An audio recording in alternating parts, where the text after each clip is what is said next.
Hindi ko Oh. po alam, hindi ko po siya talaga kasi kilala personally, Your Honor. Isa. Hapit na hapit. Pambihira ka naman, Congressman Mitch Kayon. Uy, may anak ka na, di ba? Di ka ba nahiya sa mga anak mo? Mapapanood nila yan. Kung tawagin ho yan sa salita ng mga millennial, short. Naku, panigurado ho, nagpapanik na ang Malacanang ngayong dumarami na sa ating mga kababayan ang talagang namumulat kung gaano kakurap ang administrasyon ni Marcos Jr.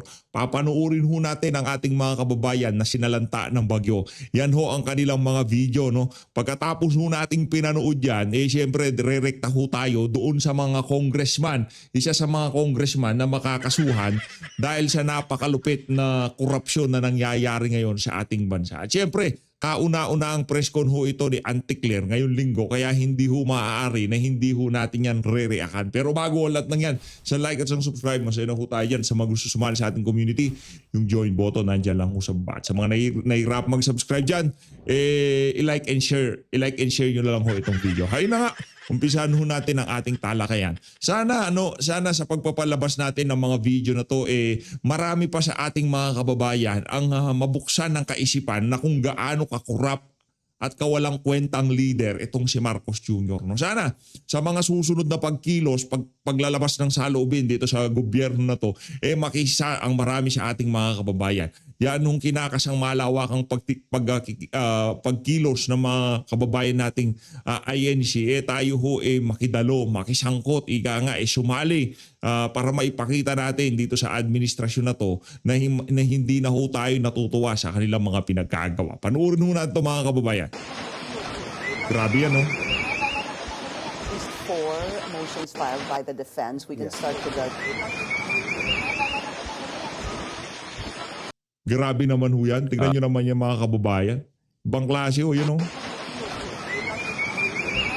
O para dito kay Ping Lacson, ha. Sa lagay ho ba na yan hindi pa ho ba sapat na ebidensya yan para iga nga yung mga bumalangkas sa budget, yung mga iga nga sinausaw nila ang kanilang daliri diyan sa mga budget na yan, doon sa mga proponent ng mga flood control project na yan, hindi pa ba sapat yaang naebidensya, yaang dinaranas na yan ng ating mga kababayan ngayong mga panahon na to. Grabe naman. Pagka hinabol nyo pa rin dyan, mga district engineer tsaka mga contractor, malaki ho talaga ang problema natin dito sa bansa na to. Di ho natin sinasabi na hindi ho natin hahabulin yung mga individual na yan. Pero dapat ho, masampulan natin yung mga bumabalangkas sa budget, yung mga sinasausaw nila ang kanilang mga daliri dyan sa ating pangtaunang budget. At isa na ho dyan, si Elizalde ko. Ayan o. Tignan nyo naman ho yan mga kababayan. Grabe o.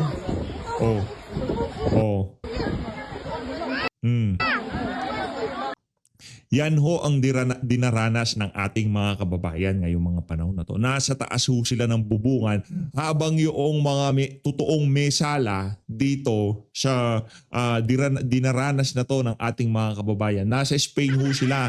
Nagpapalaki ng betlog doon. Diba? Binibilang ho nila yung mga perang ninakaw nila sa sambayan ng Pilipino. Habang yung mga kababayan natin nagsasuffer. Sinong hahabulin natin? Yung mga district engineer at contractor. Wala tayong problema dyan. Pero dapat kung gusto nyong unahin yan, pagsabay-sabay na natin, pati yung mga proponent, mga congressman, at lalong-lalo na yung namumuno noong binabalangkas ang 23, 24, 25 budget. Wala tayong pakialam kung gusto nyong balikan hanggang 2016, panahon ni Tatay Digong. Iwanan na natin yan kay Panot, dito kay Gloria Macapagal Arroyo at kay Erap. Wala tayong pakialam dyan. Hayaan nyo yan. Sige, isama nyo na kay dating Pangulong Rodrigo Duterte, pero siguraduhin nyo lang, ha, Secretary Vince Dizon, para dito kay Ping Lacson, unahin nyo ang 23, 24, 25 budget, saka natin pag-usapan yan kay Digong. Pambihira kayo, mga walang yaka talaga kayo. Kawawa mga Pilipino. O yan. Tapos ang ihahain nyo sa amin, yaang mga district engineer, mga contractor, silang pakakasuhan nyo dyan sa ombudsman? Sila bang gumawa ng budget? Sila ba ang nag-bycam? Sila ba ang nag-fill up doon sa mga blanco sa bycam? Diba? Napakalaking issue ho niyan nung nagdaang taon. at meron nang nanindigan sa Korte Suprema na mayroong problema yung pinirmahan na budget na yan, itong si Marcos Jr. Ginawa ng mga tuta niya dyan sa House of Representatives at kanya namang pinirmahan dyan sa Malacanang. Kaya imposible ho dito na walang kinalaman yung mga walang young leader natin sa Malacanang dito sa kabalintunaang nangyayari na to ngayon sa ating bansa. Di ba? Napakalaki hong kalukuhan. Ang dami nang nagsusumigaw sa social media. No, maraming blanco sa bycam. Di ba? Tapos pagkatapos ng bycam, sila na lang ang naglagay ng numero. Di ba? Merong small committee, walang report ang small committee. Habang linilibang ho nila ang sambayan ng Pilipino sa issue ng confidential fund, behind the scene, pinagnanakawan ho tayo nitong mga walang niyang congressman. Diba? Hayaan nyo yan. Entertain muna natin ang sambayan ng Pilipino. Di ba ho? Habang ang napakaraming tricom, quadcom, quintacom, kung ano-anong comcom ang ginawa nila dyan sa House of Representatives, yung kanila mga galamay, tinatrabaho yung mga committee na yan, behind the scene, pinagnanakawan na ho pala tayo ng mga walang yung proponent na yan. Yung mga walang yung congressman na walang ginawa kundi magnakaw sa kaban ng sambayanan.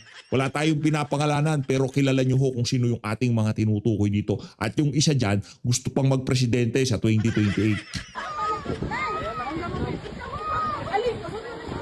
Kawawaw. Hindi ho to asa ng human rights. 'Di ba? Asa ng human rights ng mga kababayan natin na yan. Yan binayaran nila. Nagbayad ho sila para hindi nila danasin yan. Nagbayad ho sila ng buwis para maitayo yung mga pasilidad na pipigil dyan sa mga ganyang klaseng kaganapan. Bakit ho nila dinaranas yan? Kawawa mga Pilipino. Tapos pagtatanggol pa nila si Marcos Jr. Mamaya, kalma lang ho kayo. Habang dinaranas siya ng ating mga kababayan, yang si Auntie Claire, todo tanggol sa Marcos administration. Oh, ready na ho ba? Mga bata, magtakip ho muna kayo ng mga mata. Walang ya kayo. Ito ho mga kababayan, isa ho ito sa narinig-umenda ng ICI na kasuhan sa ombudsman. Ito ho si Mitch Kahayon Uy, congresswoman na 2nd District ng Caloocan City. Ito. Hindi ko alam kung ito ba gusto niya mag-TikTok. Gusto niya doon sa kulay itim tsaka kulay orange na logo. Ano bang gusto mo, madam? Nalilito na ako sa'yo, sinerch ko yung pangalan mo Lumalabas puro bakat-bakat Langya ka, ito, panoorin ho natin. Nakalagay po dyan is Mitch po. Langyan yan. Congressman ka niya, puro bakat. Pambihira. Pipikit na lang ako, kayo na lang titingin. Ayoko makita kasalanan yan. Kung hindi po na mali pagkakatanda ko, ang sabi po dyan ni boss, para po kay Page, parang nakikita mo na, hindi ka naman nakapikit. Mitch Kahayon po yata yun. Mitch Kahayon. Hindi ko po siya kilala, personally, Your Honor. Hindi po talaga. Malaman ka ba, congressman ka ba o tiktokers? Hapit na hapit. Anak ng toko, bakat na baka. My goodness. Para sa mga constituent mo na mga kadalagahan, huwag niyong gagayahin yan, anak ng toka. Yusek daw po. Yusek Mitch Kahayon daw Yusek po. o congresswoman? Hindi ko po alam. Both. Hindi ko po siya talaga kasi kilala personally, Your Honor. Ma'am po, isa. Hapit na hapit. Pambihira ka naman, Congressman Mitch Kahayon. Uy, may anak ka na, di ba? Di ka ba nahiya sa mga anak mo? Mapapanood nila yan. Kung tawagin ho yan sa salita ng mga millennial, X-short. X-short po siya Kay Pambihira. Yusek. Okay. Nag-short ka pa. Diba? Pagka nag-short ka, pang takip yan para hindi makita. Anak ng tokwa, tinakpan mo nga pero binabakat naman. Ba't nag-short ka pa? Ang bihira. Congresswoman. Oh. Kasi Yusek din, congresswoman din ng Oh. Caloocan ba yun? Sayaw lang. Kaya pinatabi ko muna yung mga bata. Kasi itong si Mitch Kahayon di mo natin malaman kung anong trip niya. Ganyan ho siya, hapit na hapit dito. Ano ba't? Kung ako sa iyo, madam, huwag ka na magpolitika. Mas may future ka sa TikTok. Sigurado, yan ang inaabangan ng mga kalalakihan doon sa app na yun eh. Yung mga ganyang klaseng sayawan. Hindi ko po alam, Your O Honor. yan, sige. Yung kay Yusek Mitch, Oh. PH. Piniplex niya lang yung aeroplano sa likod niya. Huwag ka masyadong ano ah. Hindi, yung tropa natin, nagko-komento eh. Sabi, PH. Huwag ka masyadong ano, piniplex lang niya yung aeroplano sa likod niya. po, nakita ko lang po kasi nakaprint dun sa may sige gilid lang. ng papel yung pangalan niya Oh. at saka po yung mga project title po. Solid itong si Mitch Kaayon. Uy, talagang... Ano isa pa? O, dire-diretso natin ha. Game 36 seconds lang to. Nakalagay po dyan is Tuloy-tuloy. Mitch po. Kung hindi po Oh. kung hindi po na mali Grabe, pagkakatanda laki. ko, ang sabi po dyan ni boss, Ang laki, madam. Ang laki ng aeroplano sa likod. para po kay Wow, Mitch Kahayon grabe. po yata yun. Sino Solid. yan? Hindi Solid po sa ang kilala, laki. actually, Your Honor. Hindi po Oh my talaga. goodness. Bakit yung ginagawa yun, madam? Ang laki ng aeroplano sa likod. Bakit kayo Sa inyo ho ba yan? Wow, ang laki. Yusek daw po. Yusek. Palabas-labas pa talaga yung uso. Yung uso ng aeroplano. Grabe. Yusek Mitch Kahayon daw Yusek po. o Congresswoman? Oh, ang laki. Hindi ko po alam. Laki ng garahe ng aeroplano. Both. Hindi ko po siya talaga kasi kilala Okay. personally, Your Solid. Honor. Ma'am po, isa kay Yusek o kay Congresswoman. Kasi Yusek din, Congresswoman din ang Caloocan ba yun? Hindi ko po alam, Your Honor. Yung kay Yusek Mitch po, nakita ko lang po kasi nakaprint dun sa may gilid ng papel yung pangalan niya at saka po yung mga project title. May padila-dila pa talaga tong si Kong eh. Ito, direkta na ho tayo kay Ante. Kay Ante Claire na ho tayo. Lagay ko lang ho sa gilid to para every time na palong-palo sa kakatanggol itong si Ante Claire dito sa administrasyon na to, ipakita ho natin kung gaano kahina o gaano ka-weak etong si Marcos Jr. Kasi hindi na ho tayo re-rebat eh. Ang rebat na lang ho natin dito, siguro, i-play lang ho natin ng mga 30 seconds tong video na to. Hindi na ho tayo magsasalita.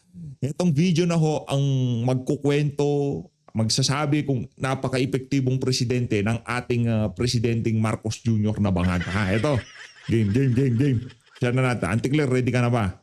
In 3, 2, 1, pasok. Data mula sa PSA na siyang gumagamit ng objective and income-based measure.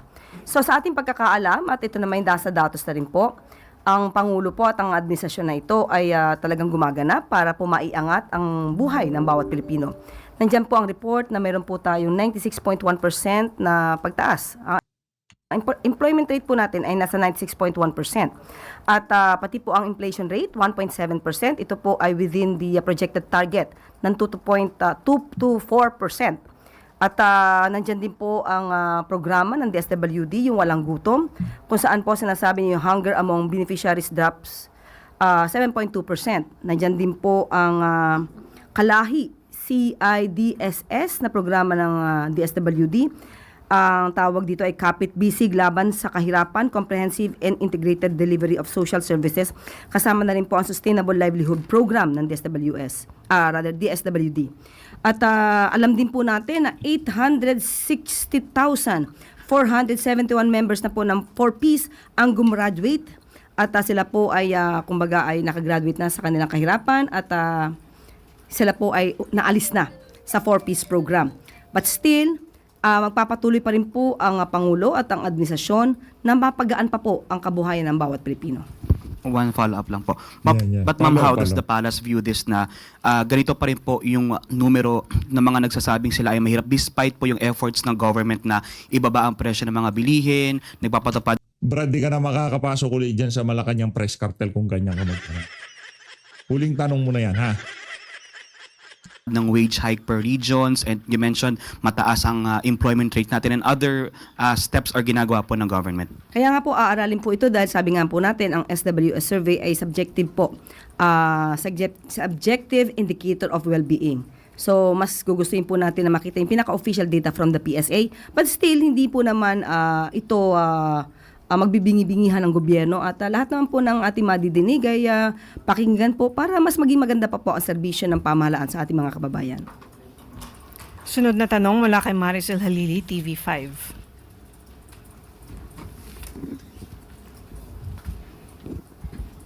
Good afternoon.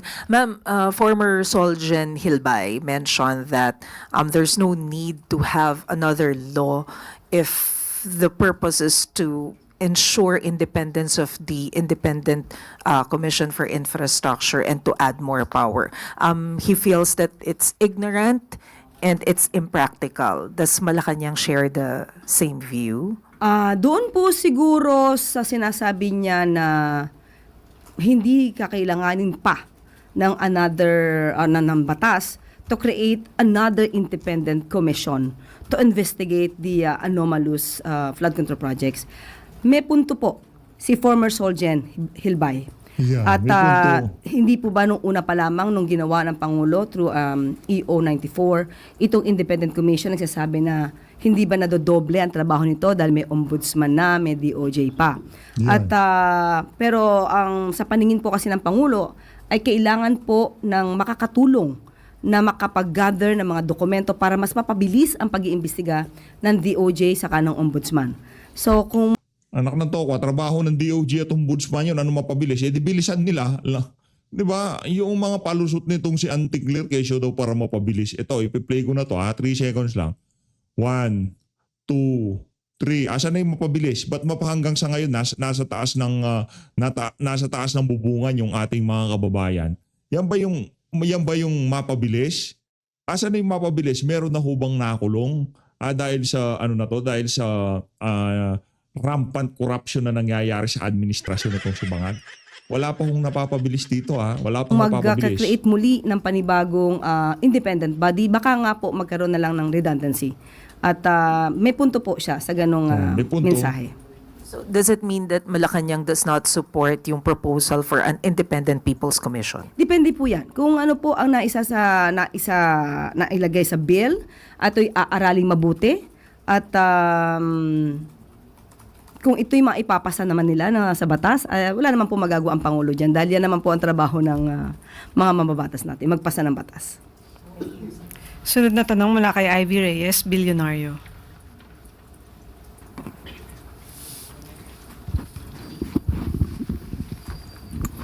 Hi ma'am, good morning. The Philippine Stock Exchange dropped to its lowest in 7 months. The last time it was this low was April pa po. And last month on October 2, BDO Capital also weighed in on the PSE's performance and said that the downside risk is really, and I quote, more on the political front because our corporates are doing well. Is Malacanang still positive that we've restored investor confidence? Sa ngayon po, nakita po natin, ilang oras lamang ay sinasabi nag-stabilize rin po ang value ng ating peso.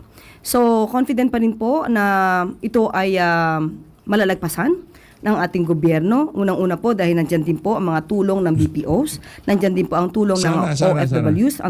Tayo ay umaasa dyan sa mga sinasabi na yan ni Anti-Clair dahil kung sakaling bumagsak ang ating ekonomiya, kawawa ho tayong lahat dito sa bansa na to. Kawawa ho tayo. Lalo na yung mga kababayan ho nating mga naghihirap ngayong mga panahon na to, lalo ho silang maghihirap. Kung sakaling umabot yung punto na yun, lalo hong ma-emphasize ang pagiging weak leader nitong si Marcos Jr.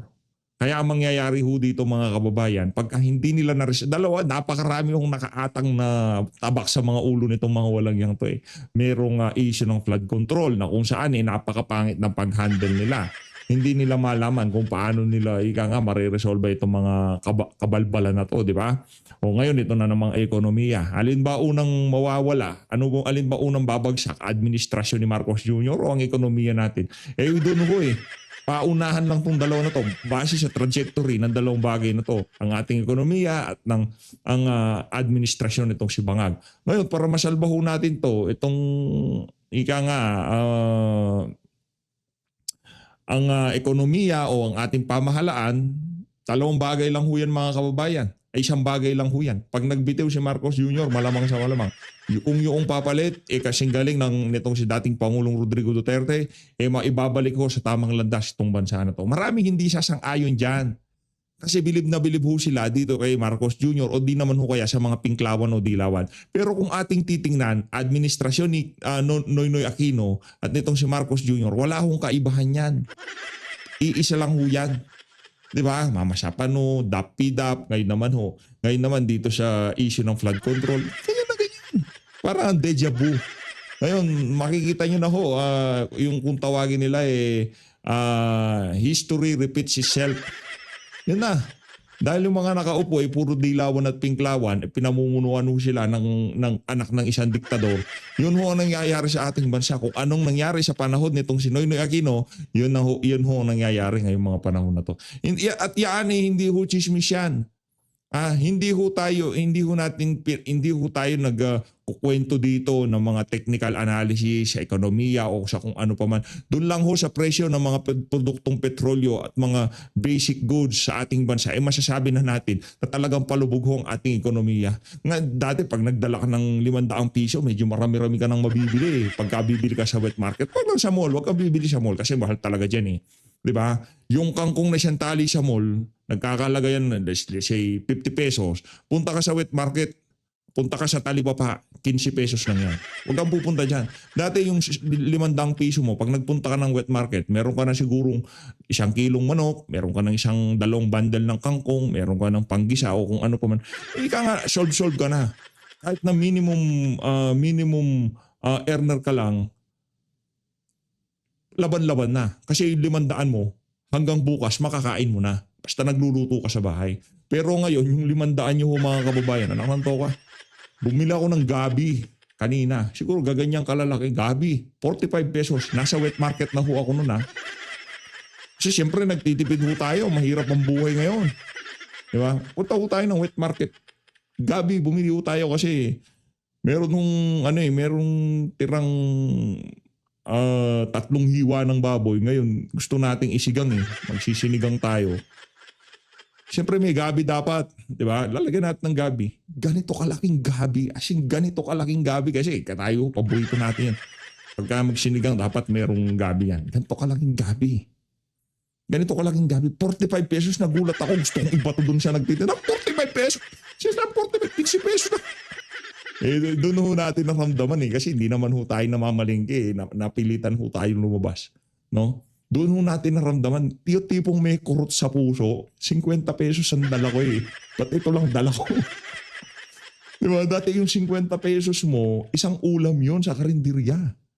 Isang ulam, literal. 50 pesos pero ngayon wala ka na mabibiling ganun. 80, 90, 100. Kaya na. Ganun naglalaro yung presyuhan ngayon Pero nagulat ho ako. Yung ulam dati sa karinderya na 50 pesos, 1 pirasong gabi. Sakit sa pakiramdam. Yung tipong 50 pesos na meron ka ng 2 tali ng kangkong, pwede mo nang ilaga mo yung kangkong na yun, sausaw mo sa bagoong, solve ka na, pwede na, di ba? Laban-laban na, tapos meron kang tinapa o kung ano man, di ba? Masarap na yan. Pero ngayon hindi nyo na magagawa yan. Yung 50 pesos nyo, naku, baka doon pa lang kayo sa gate ng talipapa, ubos na yan. Doon pa lang kayo sa siling haba, kung ano man yung mga pangregado nyo. Kawawa ho talaga. Kaya dalawa lang, sino bang mauuna? Ekonomiya o administrasyon ni Marcos Jr.? Palubog ho parehas yan. Hindi ho tayo natutuwa. Ayaw ho natin lumubog ang ekonomiya. Ayaw ho nating mapunta sa aso itong bansa na to. Administrasyon ni Marcos Jr., puro aso naman namumuno. Yung bansa natin Kaso nadadrag ho yung ekonomiya at ang ating bansa dahil sa kabalintunahan itong presidente na to. Di ko sinasabing perfecto si Tatay Digong o si VP Sara. Marami rin ng mga hindi perfecto yung dalawa na yan. Hindi perfecto mga Duterte. Pero sinisigurado ko sa inyo, hindi ho nila iuuna ang kanilang mga kaibigan, sarili, interes pagka sila naupo sa Pilipinas. Tapos ang usapan. Ang tourism, pati po yung fast sa economic growth natin. At meron siguro mga panahon na nangyayari mga ganito. Pero ibibigay ko po ang detalye nito kapag ka po naibigay na po ang mensahe at komento ni Secretary Frederick Go at ng DBM, ng DOF at ni DepDev. Bibigyan ko po kayo ng pinakadetalye patungkol po dito. Sunod na tanong mula kay Clizel Pardilla, PTV. Good morning po, Yusek. Yusek, what are the instructions of President po to the ICT and other government agencies on cyber attacks expected to stage po on November 5? Yes, opo, nababalitaan po natin yan at mismo si Secretary Henry Aguda na po ang ating kinausap at nagbigay po siya ng kanyang mensahe. Ito po ang sinabi ni Secretary Henry Aguda ng DICT. The President directed DICT and all cyber teams in government to be vigilant and prepare for the November 5 possible DDoS attacks. DICT has activated Oplan Cyber Dome to ensure that all digital services of the government as well as privately operated critical information infrastructure such as banks, telcos, hospitals, etc. are also protected and ready to respond to any DDoS attacks. The public is assured that the government and the private sectors are working hand in hand to ensure all digital services are available and secure. So yan po ang mensahe ni Secretary Aguda at yan po ang pinaka-direktiba ng Pangulo sa nasabing ahensya. Ma'am, follow up, may mga group na rin po ba na tinitingnan yung DICT na magjo-join at ano po yung posibleng kaharapin ng mga group na gagawa po ng traffic flood? Sa ngayon wala pa po sa atin na ibigay na pinakadetalye at siguro manatili muna ito na hindi mo na ipaalam para hindi naman magkaroon ng yung kanilang magiging trabaho makita na agad ng mga nagnanais na gumambala at sumira no sa maaaring gawin sa ating gobyerno. Okay. Ma'am, tama no, yung mga online services posibleng maapektahan pero people can still go directly sa mga agencies for in-person services. Yes, opo, yan naman po ang assurance ng DICT. Sunod na tanong mula kay Tristan Nadalo, Newswatch Plus. Hi, Yusek. Good afternoon. Yusek, the House of Representatives is set to investigate the Manila Bay Dolomite Beach project on November 17. Lawmakers want to find out whether the artificial... Mga siraulong congressman na to. Sa bagay, nabasyuho sila doon sa flood control Ngayon Dolomite ang inatake nila. Daming problema ng Pilipinas, mga... Pabagsak ang ekonomiya natin, Dolomite yung siraulo talaga. Beach has contributed to the massive flooding in the capital city, or nasunod po ba yung Manila Bay Rehabilitation Plan? Does Malacanang support this kind of congressional move to look into the Dolomite Beach project? Unang-una po, muli, papaalala natin na may separation of powers. So kung ano po ang magiging trabaho at gagawing mga hakbang ng House of Representatives sa pag-iimbestiga dito sa Dolomite Beach, ay yan naman po ay kanilang trabaho at hindi po hahadlang sa anumang hakbang ang Pangulo patungkol dyan. At maaari na rin po talagang maging hakbang ito para makita kung talaga ba itong nagkaroon ng anomalya, kung mayroon bang naidulot ito sa nangyayaring pagbaha sa Metro Manila. Yan. At kung pinanggagalingan ng pagbaha, Dolomite. Diba? Kayo na ho bumira niyan. Kayo na ho. Kasi ilang beses ko na binira yan Lang naman ako pa bibira niyan. Kaya nyo na ho yan. Sagutin nyo ho si Auntie. maapekto to sa kalikasan Yan. ng ating bansa. Kalikasan ng ating bansa, ako na nga hindi na Padrip talaga tong si Auntie Claire. Nakita nyo ho ba? Nagpunta na ho ba kayo dyan sa Dolomite na yan? Nakita nyo ho yung mga wildlife nagbabalikan? Dahil luminis siyang bahagi ng Ross Boulevard na yan, na Manila Bay na yan. Nakita nyo ho yung mga maliliit na shellfish, yung mga alimango, alimasag, mga hipon na maliliit. Nagbabalikan, di ba? Anong gusto nyo? Yung mga maliliit na alimango, merong mga alimasag, o kung ano mang lamang dagat yung tumatambay sa dalampasigan ng Dolomite na yan dahil ika nga malinis na. O yung mga lumulutang na diaper ang gusto nyo makita dyan. Alam ko na. Kasi nga naman pala, ang pamilya Marcos galit sa Pilipino. Kaya kailangan lahat ng mga magagandang bagay, dapat matanggal yan.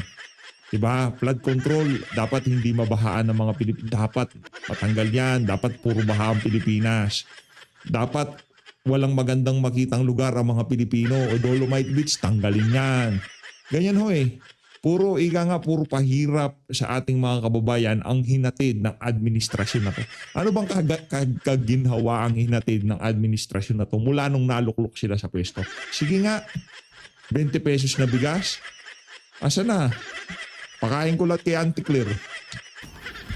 And follow up lang din po doon sa Dolomite, while it is a congressional initiative po, no, yung multi-million peso project was implemented during the Duterte administration. Yeah, Duterte Some saying it's administration. around 300 to 500 million Oh, yeah. peso ang nagastos. So Ano to kung di ako nagkakamali, sa dating sa News Plus PH, isa sa mga galamay ni Martin Romualdez pagdating sa mainstream media. may mga initial reaction na po na it could be politically motivated, aimed at putting the blame again on the Dutertes para po mapagtakpan daw yung flood control corruption.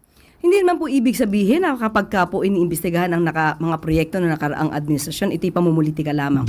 Ibig po masabihin kapag ka pinaiimbestigahan ang nakaraan proyekto na naganap or nagawa nung nakaraang administrasyon, dapat hindi na ito paimbestigahan dahil otherwise it will be considered as politicizing. Parang hindi naman po yata tama yan. Ibig sabihin po nun, kapag ka hindi na ginalaw o inalam ang nangyari noong nakaraang administrasyon, parang libre na po lahat ang kanilang ginawa. Yan, So tama parang naman po libre na. ito. Pero Tama muli, ang sabi ng Pangulo at ang administrasyong ito, hindi po sila makikialam kung ano po ang ginagawa Yan. ng mga mambabatas natin sa kanilang pag-iimbestiga. Hanggang doon lang ho sila sa pag-utos. Pagkatapos ng utos, tapos na. Diba? Parang impeachment lang yan. Di sila makikialam. Pero mas excited pa silang ma-impeach si BP Sara kaysa sa mga congressman. Thank you po, Yusek. Huling tanong mula kay Bella Carriazo, Philippine Star. Tapos na ba tayo? Hindi pa. Good afternoon. natapusin. Ma'am, yung sa pagbaba ng peso naman, although na-mention nyo na rin na in-expect nyo na mag-improve, pero considering ma'am nasa holiday season tayo and expect natin na mas maraming mga OFWs na magpadala, so hindi ba alarming yung na-breach na niya yung 59 level despite nga yung efforts ng government na i-boost yung... Yan sa mga dyan sa mga nag-trade yung 59 level, nako, na-break na daw ho yan. Tayo, di natin ginagawa yan eh. confidence para sa mga investors natin. Muli, sabi nga po natin, ang detalye po ay ibibigay po natin kay Secretary Go or sa DepDev at sa DOF. At hindi po ako maaari makapag-speculate dahil mas may alam po ang nasabi kong mga ahensya. But still, ano pa lang po ngayon, October. So, malayo pa po ang Kapaskuhan at magiging maganda naman po siguro ang mga remittances mula sa ating mga OFWs at yung ano magiging negosyo. November na tayo ngayon. 12 hours ago lang itong pambira. Bangag ka ba? Delay ba yung orasan mo sa utak mo? Walang nga ka. November 4 to. Hindi to tayo October. May saltik ka ba sa utak? November 4 na tayo, madam. Hindi na tayo October. October pa lang? Si Raulo ka ba? Nagtatanong lang ha. Ba't di mo alam ang araw? Press secretary ka ay press undersecretary ka. Na darating na Pasko. Ma'am, balikan ko lang po yung Dolomite Beach. Dolomite Beach ulit. Meron po ba kayong categorical answer na hindi ang Malacanang behind? Kasi for sure ang mga pro Duterte magsasabi na Malacanang ang behind dito sa Hindi, effort. ako pro Duterte ako, hindi. Hindi yan. Di ba sabi ni Marcos Jr., ayaw niya ng impeachment. Na-impeach. Hindi papasok ang ICC. Pumasok ang ICC. Pakinggan niyo sasabihin ni Auntie Claire. Pagka sinabi niya na hindi behind ang Marcos administration dyan sa Dolomite investigation na yan, alam na this. Na imbestigan Okay. itong Dolomite Beach. Okay, Bago okay, sila okay. magsalita niyan, patunayan muna nila na ang Pangulo ang behind dito sa Dolomite Beach Yan. probe. Kasi kung wala at nag-speculate lang tayo na sasabihin nila na ang Pangulo ang behind dito, hindi naman po yun makatwiran. Yan. At unfair naman po yan sa Pangulo. Unfair. So patunayan muna nila na ang Pangulo ang behind dito. Patunayan. Oo. Pahabol na Patunayan muna nila kasi hindi pwede yung gano'n, yung tipong, diba? Hindi naman pwedeng gano'n. Patunayan muna nila. Oh. tanong po mula kay Christian Bascones, PRTV. Pahabol, pahabs. Yusek, lilihis na tayo. po ako. What is your reaction to former Senator Laila de Lima's remark that you are the one of the best choice for the position of SOJ? Sabi niya, matapang din yun. Maraming salamat sa pagkukonsidera sa Sige, akin, sige. pero hindi po talaga po tayo nag-a-apply para maging SOJ. So siguro yung mga ayaw sa akin na maging SOJ ako, kalma lang, hindi po tayo nag-a-apply para dyan. Walang problema yan. Mag-apply ka na. Anong talk? Wala nang problema sa amin So yan. yun po, para mas maliwanag. Pero maraming salamat po kay Congressman Leila de Lima for saying those kind words. Salamat po.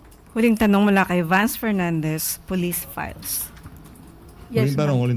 Good afternoon. Last question As tayo, the last current question. motion of the government, its persecution against corruption and ghost projects, its present efforts as such as tell a statement. Is this the best the administration can do? Is the government anywhere near its actual potential promise to the Filipino people? How much more assurance can the administration still offer before the pressure of the people to do something finally boil over? Yung hindi pa po nakokontento sa ngayon, patuloy ang pagtatrabaho ng administrasyon at ilang mga ahensya para po matugunan ang issue na ito. Nandiyan na nga po, binalita ko kanina, yung pag-auction ng mga nakuhang mga sasakyan mula sa mga diskaya. Nandiyan po ang pagsasampa ng mga kaso sa mga nasasabing sangkot. Yan. Ito na po ay isa sa Sige. pinakamabilis na aksyon na Mabilis, maaaring gawin ng yan. administrasyon. Sabi At ko eh. kung may ibibilis pa, magbigay po sila ng suggestion. Yan. No. Meron na. Balik sa Maraming iyo, salamat. Secretary. Ayun na nga mga kababayan, dito na una tatapusin ang ating reaction video. Maraming salamat po sa pag-support sa PH Update. Mag-ingat po kayong lahat. Si Auntie Claire lang sa kalam. Mahalin natin ang Pilipinas.